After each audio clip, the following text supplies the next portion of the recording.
নমস্কার। Channel vision নিবেদিত এবং ঝুমা মুখার্জি পরিচালিত এক ভিন্ন স্বাদের অনুষ্ঠান বঙ্গ ট্যালেন্টে আপনাদের সকলকে সুস্বাগতম। বন্ধু, আজকের পর্বে আমরা একজন বিশিষ্ট গুণী বাচিক শিল্পীকে পেয়েছি। তাহলে চলুন তার সাথে আগে চট করে আলাপটা করে নিই, তারপর তো তার উপস্থাপনার মধ্যে দিয়ে আমাদের অনুষ্ঠানকে এগিয়ে নিয়ে যাব, আর আপনারা সকলে তার বাচিক শিল্পের স্বাদ অনুভব করবেন। দিদি, আপনাকে আমাদের বঙ্গ ট্যালেন্টে সুস্বাগতম। ধন্যবাদ। আপনাকে যখন পেয়েছি তখন আবৃত্তি তো শুনবই, শুরুতে আপনার মুখেই আপনার নামটা শুনবো। আমার নাম সঞ্চিতা চ্যাটার্জি। আপনি কোথায় থাকেন? আমি রাজবিহারী এলাকায় থাকি। বেশ, শুরুতে কি শোনাবেন বলুন? শুরুতে শোনাবো দেবেশ ঠাকুরের মানচিত্র। বাহ, খুব সুন্দর নির্বাচন। শুরু করুন তাহলে। নমস্কার। কবি দেবেশ ঠাকুরের কবিতা মানচিত্র। ছোটবেলায় স্বদেশ বাবুর কাছে ভূগোল পড়তাম। প্রথম দিন তিনি একটা ধারালো লেড পেন্সিল হাতে ধরিয়ে আমায় ভারতবর্ষ আঁকতে বলেছিলেন। আঁকবো কি? লেড পেন্সিলের শীষ হাতে ফুটে একেবারে রক্তারক্তি।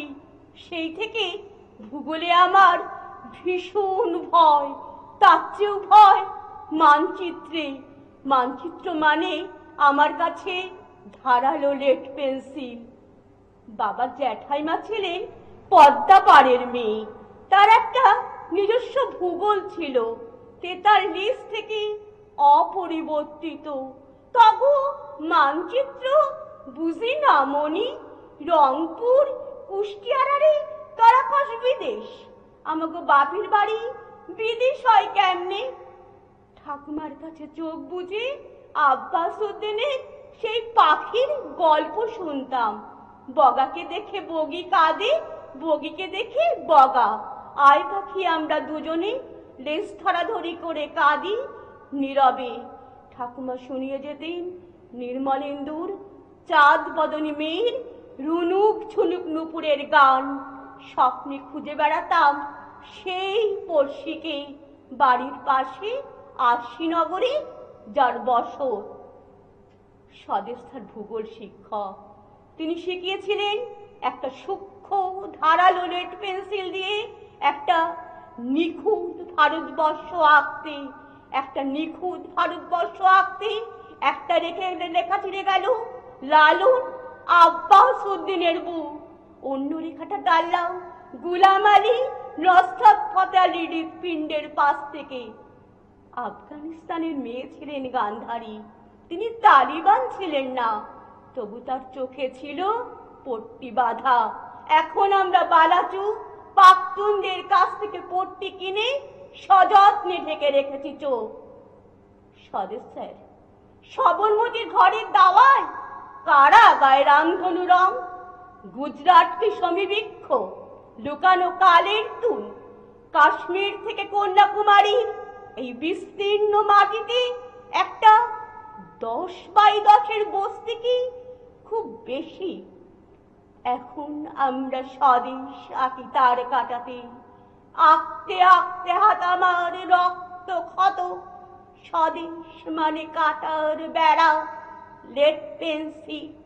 স্বদেশ মানে রক্ত ঝরা অবিরত। আরে বাপ রে বাপ দিদি, দারুণ, অসাধারণ। মানে এইরকম একটা কবিতার জন্য এইরকম একটা বলিষ্ঠ কণ্ঠের ভীষণ প্রয়োজন আর কি।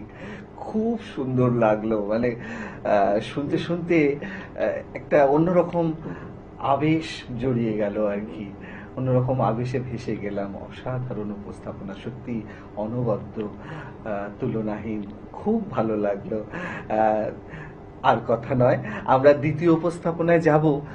তার আগে ছোট্ট করে জানি, মানে খুব জানতে ইচ্ছা করছে আর কি, যে আপনার এই শিল্প সাধনা কতদিন? আমি ছোটবেলা থেকে আমার বাবার কাছে আবৃত্তিটা শিখেছি। তারপরে পরবর্তীকালে বিয়ের পরে আর কি আমার স্বামীর অনুপ্রেরণায় বাণীচক্রে আবৃত্তি শিখেছি। এখন বর্তমানে গণনাট্য সংঘ ইস্কার সঙ্গে আমি যুক্ত। সেখানে রতন রায়চৌধুরী বা অন্যান্য আরো যারা আছেন তারা প্রত্যেকেই আমাকে গাইড করেন আর কি। বাহ বাহ, সেই জন্য এত সুন্দর। বেশ বেশ বেশ, খুব সুন্দর। দিদি, তাহলে আর সময় নষ্ট করব না, আমরা আজকের অনুষ্ঠানের দ্বিতীয় নিবেদন বা শেষ নিবেদনে যাই। কি শোনাচ্ছেন বলুন। কবি সুনীল গঙ্গোপাধ্যায়ের কবিতা সাঁকোটা দুলছে। মনে পড়ে সেই সুপুরি গাছের সারি, তার পাশে মৃদু জ্যোৎস্না মাখানো গ্রাম, মাটির দেয়ালে গাঁথা আমাদের বাড়ি, ছোট ছোট সুখে সিদ্ধ মানুষ কাম। পশ্চিম নদীটি ধনুকের মতো বাঁকা, উড়ুনো বাজারে সারাদিন খুনসুটি, বাঁশির সাঁকোটি শিশু শিল্পীর আঁকা, হেলানো বটির ডালে দোল খায় ছুটি। এপারে ওপারে ঢিল ছুঁড়ে ডাকা ডাকি, ওদিকের গ্রামের অত্তর কিছু বেশি, ছায়া ঠোঁটে নিয়ে উড়ে যায় কটি পাখি, ভরা নৌকায় গান গায় ভিনদেশি।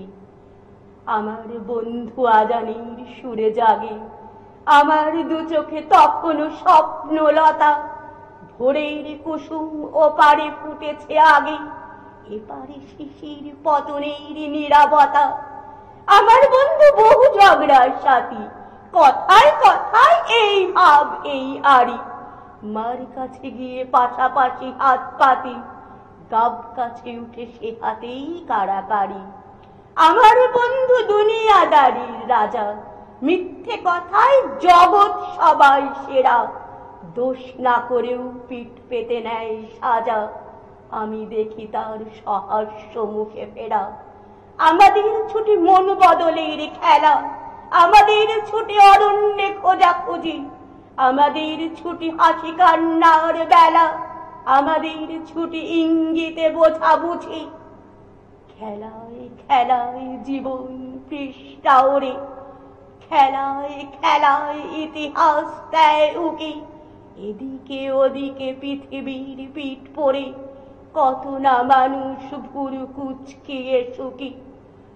বন্ধু হারালে দুনিয়াটা ফাঁকা করে, ভেঙে যায় গ্রাম নদী ও শুকনো ধুধু, খেলার বয়স পেরোলেও একা করে, বারবার দেখি বন্ধুর মুখ শুধু।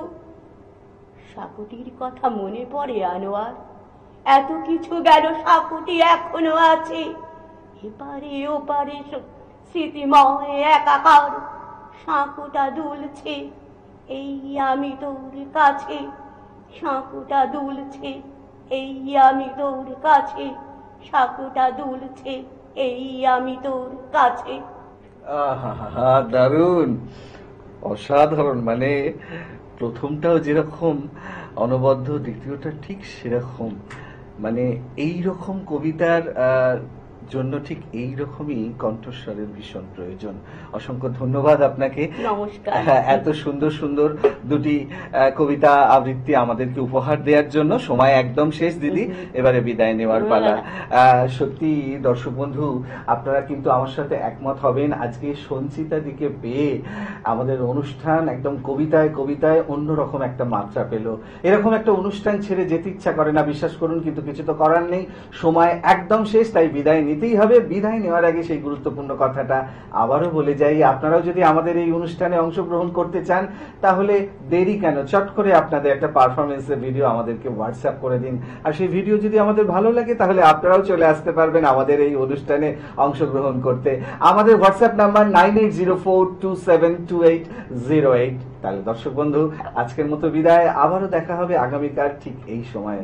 ততক্ষণ পর্যন্ত বিদায় বন্ধু, নমস্কার।